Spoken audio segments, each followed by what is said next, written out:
We're on Yud Ches Amud Aleph. I think it's 6 or 7 lines from the top of the yoma. Rava Omar. The Gemara here is going to give a second answer to explain the pshat in the Braisa before. What was it speaking about? Regarding the fact that a Kohen Gadol could always take chelik b'rosh. He can take from the karbanis or from the lechem aponim, the shtei lechem b'rosh, before everyone else. But there was a machlokes in the Braisa. How much could he take? One opinion that Rabbanan say he could only take less than half. Rebbe says, no, you can take up to half. La'aron or Levanov, you can take half. So the Gemara asked a contradiction in the Braisa, because in the beginning of the Braisa it says, by the Shtei Alechem, you can take half. And then in the end of the Braisa, it brings Rebbe's opinion that he could take half. But then in the middle, it spoke about the Lechem Aponim, and it said that he could only take 4 or 5. That seems like it's not the opinion of Rebbe. That goes according to the opinion of the Rabbanon, that he could take only less than half. So yesterday we brought one teretz, a biased teretz, that really the beginning and the second case of the Braisa is the Rabbanon. But now the Gemara is going to bring a second teretz from Rava that will explain that really the entire Braisa is all Rebbe's opinion that the Kohen Gadol can take half. So let's see the explanation. Rava explains, Kula Rebbe hi. The entire Braisa is all Rebbe. V'sava la k'Rabbi Yehuda. And so first of all, regarding the lechem aponim, that's the main hardship that we have over here. The first part of the Braisa is clear that it's Rebbe's opinion because he's taking half of the shtei lechem. In the end, Rebbe speaking and says he takes half. The middle case regarding lechem aponim, where it's mashma that he takes less than half, that's the question. So first of all, the Gemara says, he holds like Rabbi Yehuda. What's Rabbi Yehuda's opinion? So we learned yesterday, Rabbi Yehuda says there were the two groups of Kohanim that came in on Shabbos. But there was one group that got an extra 2 of the lechem aponim as a reward for locking up the doors. So therefore, the lechem aponim was really only divided to 10 of the lechem aponim. The other 2 were put aside for them. So we're only dividing 10. What would be half of that 10? 5, to take 5. So that's the first point. So we understand why the Braisa says that you would get 5. Ve'ela ma'yarbo. But then, according to this, if it's Rebbe and you're supposed to get half, so why does it say that the Kohen Gadol could only take 4 of the lechem aponim? Hachamish ba'yel mishkol. Shouldn't he have to take 5? So the Gemara answers, Loi kashya. It's not a question. Ha the iker mishmar hamisakiv. Over here, the case where he's taking only 4, it's because there's a mishmar that's there. There's an extra mishmar that stayed there, and we'll explain in a second what that means.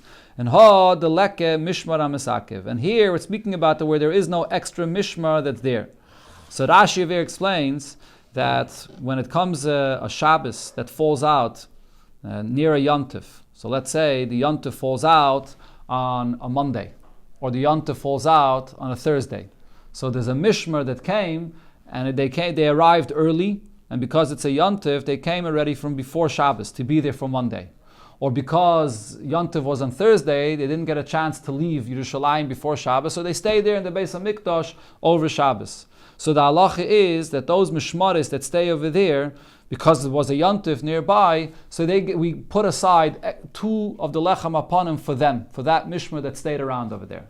And just to explain, Rashi over explains this, and this is the Gemara in Sukkah. I'm saying specifically if the Yontif was on a Thursday or the Yontif was on a Monday, because then they get 2 chalas. What's if the yontif was on a Friday or on a Sunday or on Shabbos itself? The halacha is any Shabbos that's on the yontif itself or right together with yontif, there's no particular mishma that does the Aveda then. On the yontif itself, any mishma could come and do the Aveda, and they divided the lechem aponim for everybody equally. Right?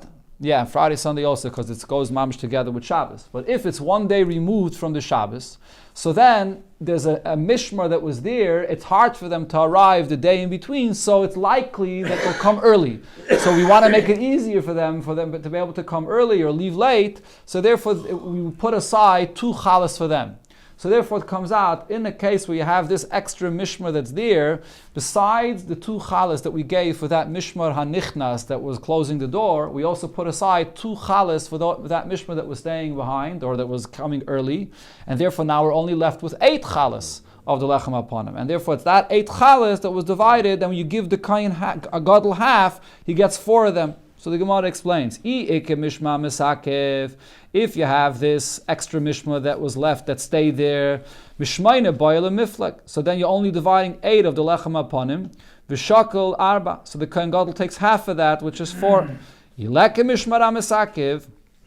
if you don't have this mishma that's staying over there, so now you're dividing the lechem upon him, the 10 of the lechem upon him, and v'shakal chamish. So then he takes half, which is 5. That's the pshat of this braisa. So the second case in the braisa where it talks about 4 or 5 is also according to Rebbe's opinion. But the Gemara now concludes with a question: if that's the pshat of the braisa, my Rebbe Omer lo elam chamish. So then why does the braisa afterwards bring Rebbe's opinion that the Kohen Gadol always takes 5? We just brought a second before this Rebbe's opinion, that according to Rebbe, usually he takes 5, but sometimes he takes 4. So why does the braisa say again that Rebbe says that he takes 5? Kashya. So the Gemara, this remains a question. What some Rishonim say, that the Gemara doesn't say to Yufta on this answer, it just says Kashya, which means that it's not completely refuted, because the way you could read the braisa is, it's telling you that according to Rebbe, he would get either 4 or 5. And then the braisa concludes, Rebbe Yemis, since usually Rebbe would say that you get 5, which is half. So when it says Rebbe Yemis, it's not like a separate thing. It's just like explaining. Since Rebbe says usually you would get 5, which would be half. So therefore, regarding the lechem upon him, sometimes you would get 5 and sometimes you would get 4. Depends if there's a Yom Tov nearby, and then you would have to divide it only into 4. That's how you would read the Mishnah. So how much meals would get like 4 or 5 challahs? The what? How much meals would get only 4? Yeah, only 4 of the challahs, correct. It could be 10, 20, 30 hanim, you know? Yeah, and a chanami, so everyone gets a little piece. Zok the Mishnah, Masru Loi, we're going back to the Kohen Gadol. How do these Mishnayos just speak about preparing the Kohen Gadol for his Aveda? So we separate him, and he's there for 7 days. So the Mishnah says, Masru Loi Zekainim, they gave over for him older people, the Chachamim, Miziknei Bezdin from the Bezdin, V'kairin Lefanov B'Seder Ayayim, and they read for him the halachas of the Seder of the day that he has to do in Yom Kippur. V'ayimirim Loi, and they tell him, Ishi Kohen Gadol. Ishi means my master. It's a lashon of chshivas. My master, the Kohen Gadol. Kara ata beficha. Read you read the halachas with your own mouth. Say it, so you'll remember it. Especially if you read it and you say it loud. Shema shachachta. Maybe you forgot the halachas. Or shema lo lamadata. Or maybe you didn't learn the halachas of Yom Kippur. The Gemara is going to ask, how is that possible? A Kohen Gadol never learned the halachas. Erev Yom Kippurim, and then on Erev Yom Kippur, Shachris in the morning, Mamidin Oisei B'Shar Mizrach, they bring him to the gate by Mizrach, or Mavirin Lefanov, and they bring in front of him Parim, Ve'elim, Ukvasim, so the bulls and the rams and the lambs that he's going to be bringing as a carbon. They bring, so the Marsha says, those actual behemoths that are going to be used for the carbon, not stampa, they bring those behemoths. Kidei shi'ei makir v'ragol ba'aveda, so he should recognize them and he should get accustomed to the aveda that he has to do tomorrow in Yom Kippur. Kol shivas hayomim, all 7 days, lo'hoyu mainim imenu, they would not hold back of him, maichel, mishta, eating and drinking, they would allow him to eat and drink whatever he wanted. But Erev Yom Kippurim, but on Erev Yom Kippur, im chasheicha, when it became close to darkness, they would not allow him to eat a lot, even though Erev Yom Kippur, it's a mitzvah to eat, and you want to eat enough to be able to fast the next day. But for the Kohen Gadol, in the afternoon, closer to evening, they did not let him eat a lot. Maybe it's Hashena. If you eat too much, so then this makes you drowsy and it will cause him to sleep. And the Kohen Gadol did not sleep the entire night. It kept him up. They didn't want him to have any tumah. A tumas keri, which could happen when he falls asleep. So therefore he wouldn't eat a lot, so they should keep him awake the entire night. Zok the Gemara Bishleime. Well, it said in the Mishnah that they tell the Kohen Gadol to learn and to review the halachas Shema Shachach, because maybe he forgot them. L'chaya. That's possible. L'chaya means, yeah, that could happen. El Shema Loiloma. But when the Mishnah says they tell him to say the halachas because maybe he never learned them, Nima Kmina Kai Gavna? Do we have a Kohen Gadol that doesn't know any of the halachas?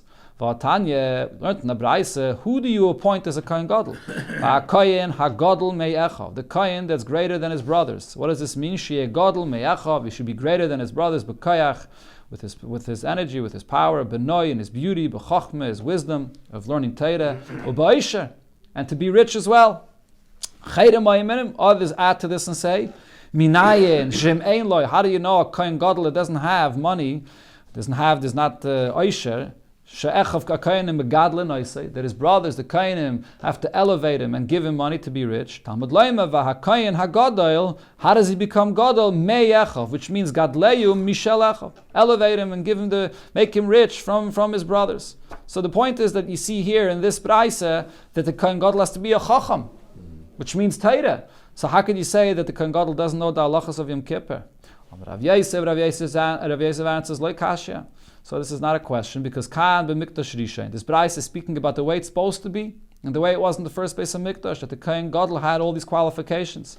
Kan b'mikdash Sheni. Our Braise is speaking about in the Mikdash Sheni, where they would appoint Kohanim Gedolim that were not at all fitting to be a Kohen Gadol. So therefore they told him that maybe you forgot, or maybe you never learned. Ravasi said, Tarkeve de Dinre, 3 kavim of dinrim, Ailele Martabas Baisis Liyane Malke. Martabas Baisis gave to Yane Amelech al the Oikmel Yeshua ben Gamle Bekane Rabrevi, in order that he should appoint Yeshua ben Gamle to be a Kohen Gadol. So Rashi here actually says that this Martabas Baisis was an almana, and she was rich, and she went and she was Mekadesh Yeshua ben Gamle he was Mekadesh actually, that she became his wife, at least Kedushin. It has to be Nesuin as well if she wants to be the wife of the Kohen Gadol, as we learned before, Beisai. So she got married to him, and then she wanted him to be appointed to become the Kohen Gadol. But the Rishonim all bring up over here that there's a Gemara in Baba Basra that talks about Yeshua ben Gamla, that he was actually a great person. He did great things. He was a big tzaddik. So we're bringing this as an example of a story that we appoint a Kohen Gadol that was not fitting to be a Kohen Gadol. But how could you say that about Yeshua ben Gamla? So some Rishonim say that this happens to be a story where he was fitting. But from here we see that the Kohen Gadol was paid for, and therefore it was also done with Kohanim Gedolim that were not fitting. Some others say that there was 2 different people, Yeshua ben Gamla. It's not the same Yeshua ben Gamla that's spoken about in other places. There's a few answers to this. Upon him, here we see this thing that in the time of the second Beis HaMikdash, they would pay to become a Kohen Gadol. So it could be a Kohen Gadol that wasn't even on the level to be a Kohen Gadol. The next thing it said in the Mishnah is Erev Yom Kippurim Shachris. They would bring all the karbanis in front of him to see his karbanis that he'll be bringing tomorrow. Tana in a Braisa it says Afas Seirim. Besides the Parim, Elim, and Kvasim, also the goats that were brought for karbanis, he also brought in front of him. So the Tana of our Mishnah, my time Sirim. Why does he not say that they brought the Seirim in front of him as well, which was brought as a chatos? What answers Kivin the Alchet Ka'asul, since the Seirim that were brought for the Averis of Klal Yisrael, Cholsha Daitei, he might have a Chalisha Sadas. This might cause actually him to be weakened by this. In other words, he might think to himself, who am I? I'm going to be successful in bringing, to be depressed, or they think I'm going to be the one successful to bring the kapara for Yidden. So therefore that we didn't want to bring in front of him. We're just trying to prepare him and motivate him to do that Veda, but not that he should have a Chalisha Sadas. So the Gemara asks, if that's the issue, Ihochi, Par Nami, why should we bring in front of him the bulls? Al-Chet Tudasi. The par is also a Korban Chatos. So the Gemara answers, there's a difference. Par, what is the par being brought for? Kivin the olav. Val echav akoyenim udasi. That's the korban that's brought as a korban chatas for himself and for the koyenim. When he avedis that the koyenim did in the Beis HaMikdash. Be'echav akoyenim. So regarding his brothers, the koyenim, iike inish the isbei milseh. If there's something that there's a concern, some issue, some avera that there is by the kohenim, meida yodale. The kohen gadol would know about this. Umahadale b'tshuva, and he's able to do something about it to bring them to do tshuva. So therefore, he's not so concerned that he might not be successful with bringing a tshuva and a kapara for this. But Bekuli Yisrael, regarding all other Yidden, the carbons, the Seirim that are carbon chatas for all the Klal Yisrael, lo yoda. He doesn't know who it is that has to do tshuva, so he can't be machzed them b'tshuva, so he's concerned that he might not be able to bring the pride and cause the kapara properly. And some Mefarshim actually say that the Kohen Gadol was concerned that he might be embarrassed, because if the kapara is not going to be proper, so what happened was the red string that they tied turned white when the kapara was done. But if the kapara was not done in the times of the second Beis HaMikdash, the red string didn't always turn white. So the Kohen Gadol this could cause him to become embarrassed that it won't turn white. But it's an interesting thing, if you think about what the Gemara says here, that the Kohen Gadol knows about what's happening amongst the Kohanim. There were thousands of Kohanim. How could the Kohen Gadol know about what's happening amongst the Kohanim? Interesting. So there's some Chassidish Svarim. It says that it's not that he knows, but it's that these Kainim that were had more of a hiskashrus to this Kain Gadol. They were more connected to him. So therefore, his Aveda, he's able to do and for them much stronger, a much more powerful way because of their connection to him, so he can bring them a kapara. The rest of Klal Yisrael, that doesn't have that same connection to him, so therefore he can't necessarily cause the kapara for them.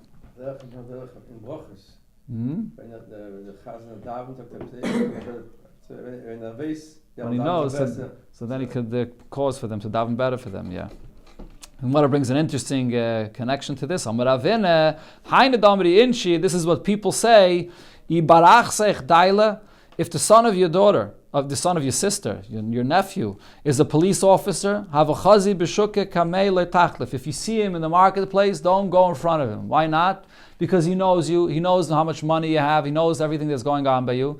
And if he wants to get money out of you and he wants to make any libel against you, he'll be able to, because he knows exactly what's going on by you. So therefore, stay away from him. So that's just, the Gemara is bringing this in the negative sense. With someone that's close to you, you know more about him, so then stay away from him. So the same thing, the Kainim that knows more about him, is more connected to what's going on by the Kainim, so he's not concerned about bringing a kapara for them. The next thing it said in the Mishnah is, they allowed him to eat and drink all 7 days as much as he wanted, but then when it came out of Yom Kippur, and it came in towards the evening, they didn't let him drink a lot or eat a lot.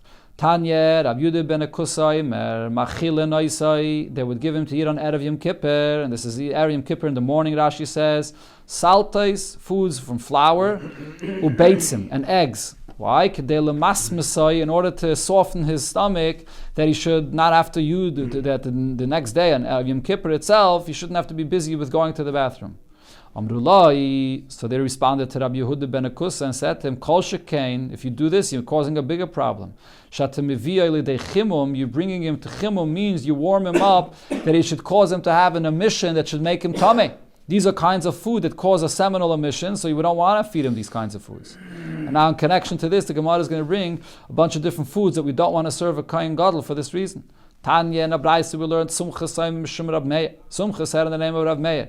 Ein machila noisa, we don't serve the Kain loy abi. The Gemara is going to say what abi is, 3 things.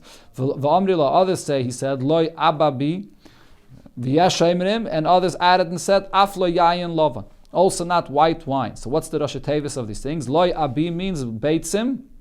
You don't, sorry, I skipped the line. Loy esrig, you don't serve him esrig.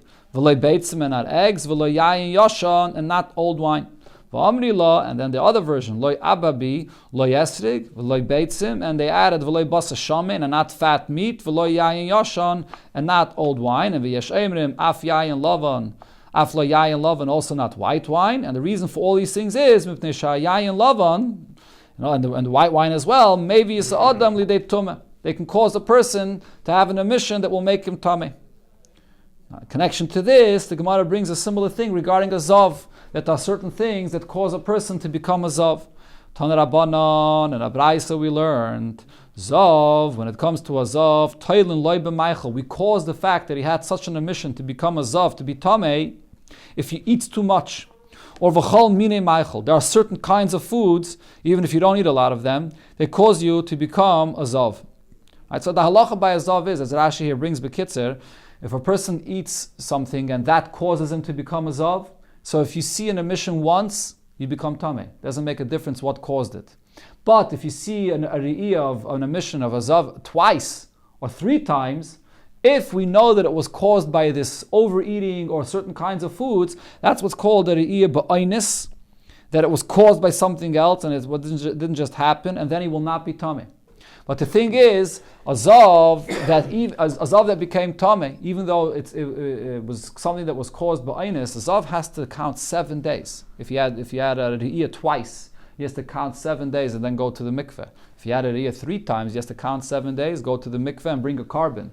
Those 7 days have to be pure, clean, without any emission, including an emission that we know was caused by overeating or any kind of foods. It doesn't matter. It has to be completely pure those days. So therefore the Gemara is going to explain over here that there are certain foods that the zav that wants to have those 7 clean days should stay away from.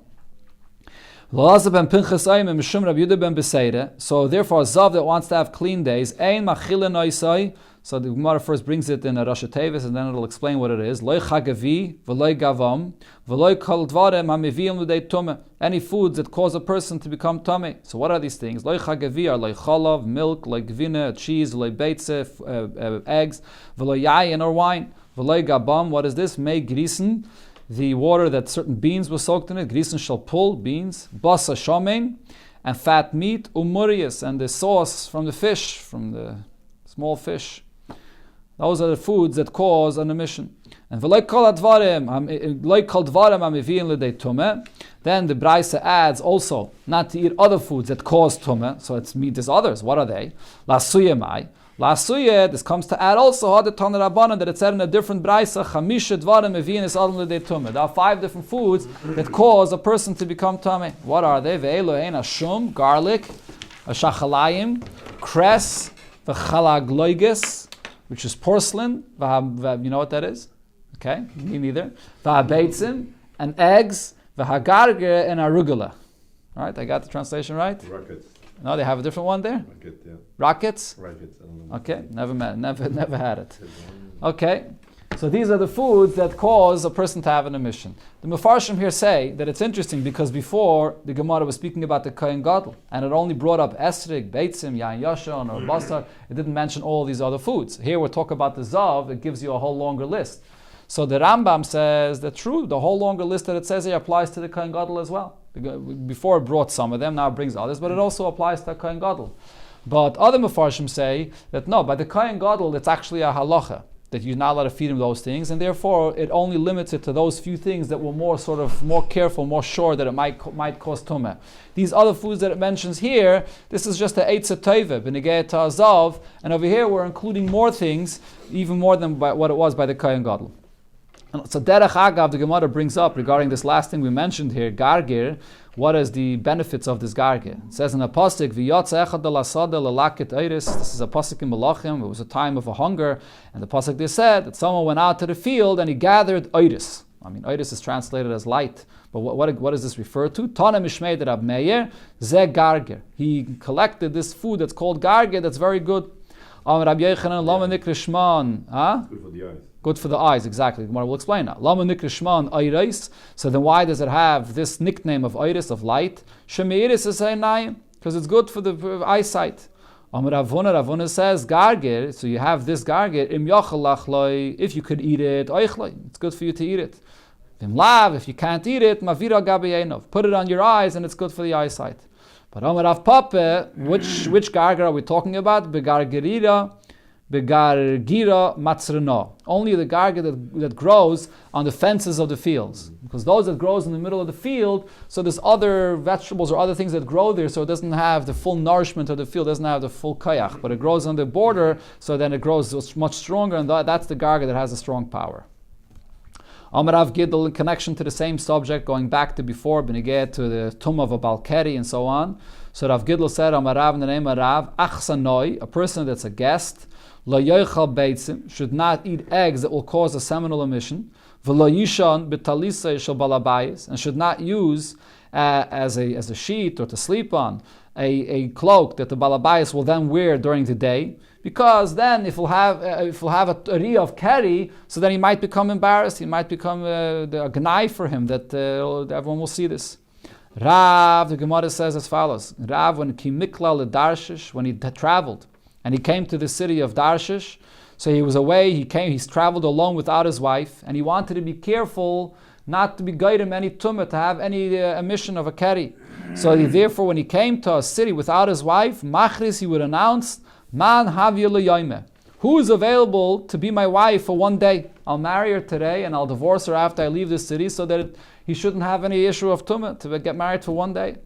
Rav Nachman similar had mikla Shechnitziv, when he came to the city Shechnitziv, machris, he would announce, man havya l'yoma, who would marry me for one day? Okay, very interesting thing. I mean, I'll just tell you the pshat that it says in the Ben Yoda from the Ben Ish Chai. He says that it's not that these Amirayim were concerned about this, but really, they made this announcement in this city because in this city there were a lot of people that were not getting married and they were older already. So they made this announcement in order to sort of show people the concern that you have to live all your life without a wife is not a derech al pi Torah. And therefore they were showing, even we're here only one day, we want to make sure that we have a wife with us. So you for sure, everyone should make sure to get married in the right time. That's the pshat of the Ben Yoda. So the Gemara asks on this, how could they say this? How could they come for one day and say, who would marry me for one day? But what Tanya in a brayso we learned, Rav Elazar ben Yaakov Vaymer, lo yisa adam isha b'medinazu. You can't travel to one country and get married to someone there, and then v'yelech v'yisa isha b'medina acheres, and then go to a completely different place and marry a woman there. Why? Shema yizdav guzeh etzel zeh. Maybe the children of one wife and another will come and meet up with each other later on. And it's possible that a brother will marry a sister not knowing that they share the same father. Right? Communication in those days was not at all like today, and therefore they will not realize that they have the same father. So you're not allowed to do this. So how would Rav and Rav Nachman, they would travel one place, another place, wherever they went, they would marry a wife for that day? Possibly. 1 day or 2 days, however long it was. So the Gemara says, was first the conclusion of the statement of Rabbi Eliezer ben Yaakov. By doing this, you'll fill the whole world with mamzerim. They won't realize that they're marrying a brother or a sister. You fill the world with zima. So the Gemara answers, Amri, they said, in this case it's not an issue. Rabbanon kol islahu. If someone is a son or a daughter of Rav or Rav Nachman, which are such great, good yichus, Rabbanon, so then the children will know about it. They'll know who their father was. So in such a case, they weren't concerned.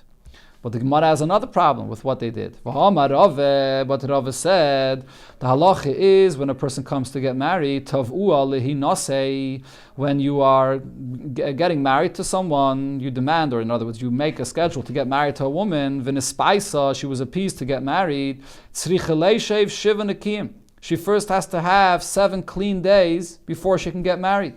Right? And Rashi brings the Gemara that says in Nida that something that's called dam chimud.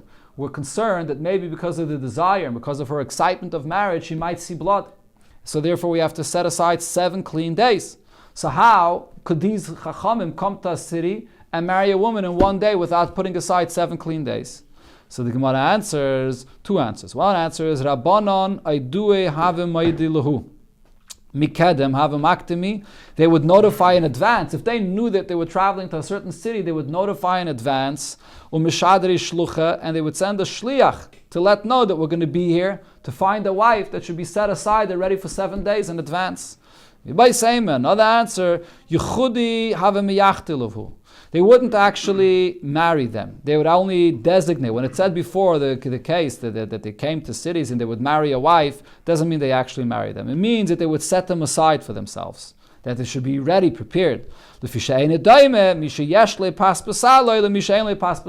not compared to someone that has a desire for something by bread. If someone has a desire, he doesn't have, but if he has bread in his basket, he has enough available for him, so the desire is not so strong like a person that has no bread in his basket. So therefore the only reason they were doing this was all in order to not come to a tumah of keri. To have a wife that's there available, even if they didn't marry her yet, but it's designated and they know theoretically if they want they could marry her, even if it's in 7 days. So that was enough in order that they should not have the tumah of keri. So this actually answers also the previous question. How could they marry a woman in one country and in another country? They didn't actually marry them according to this version, according to this answer of the Gemara. There's a few pshatim in this answer here, Taisvis, other Rishayim, but this is one pshat. Let's finish off over here. There's one more Mishnah. Finish the dafta over here. Masru zikne bezdin zikne kohuna. So now the zikne bezdin that we're teaching him and we're reading it for him, the halachis of the day, then gave over the kohen gadol to the zikne kohuna, and they taught him the halachis of the ketayres and so on. And they brought him to Beis Aftinis, to the room, to the place of Aftinis, which is the place where they prepared the ketayres. Vishbiyuhu, and then they made him take an oath, and that he's going to do the Aveda of the ketayres the way it's supposed to be al pi halacha, and not like the tzedaikim that did it differently, which will be explained. And then the Gemara tomorrow, Gemara will explain the difference of the way that tzedaikim did it, different the way Chachamim said it should be done. So that he made a shvuah that he should do it right. V'niftru v'holchu lahem, and then they went away from him. And v'amru they said to him, Ishi Kohen Gadol, our master the Kohen Gadol, Anu shluchei Bezdin, we are the messengers of Bezdin, v'ata shlucheinu, and you are our messenger. You're doing it, we're appointing you. V'shliach Bezdin, mashbi'in anu and you're shliach of Bezdin.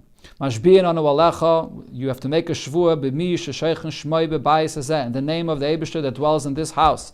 Shulei teshana dova mikol ma shamarnu lach, you shouldn't change in the aveda of anything that we told you. Hu peirishu beiche, the Kohen Gadol separates and cries, and the Gemara will explain the fact that they were chayshidim, v'heim peirishinu beichin, and they also separate and cry for the fact that they were chayshidim, and perhaps he's a tzaddik. Imay chacham dairish. Now, what would he do the entire night of Yom Kippur? So, if he's a chacham, if he's a Talmud chacham, so he himself he learns Torah all night.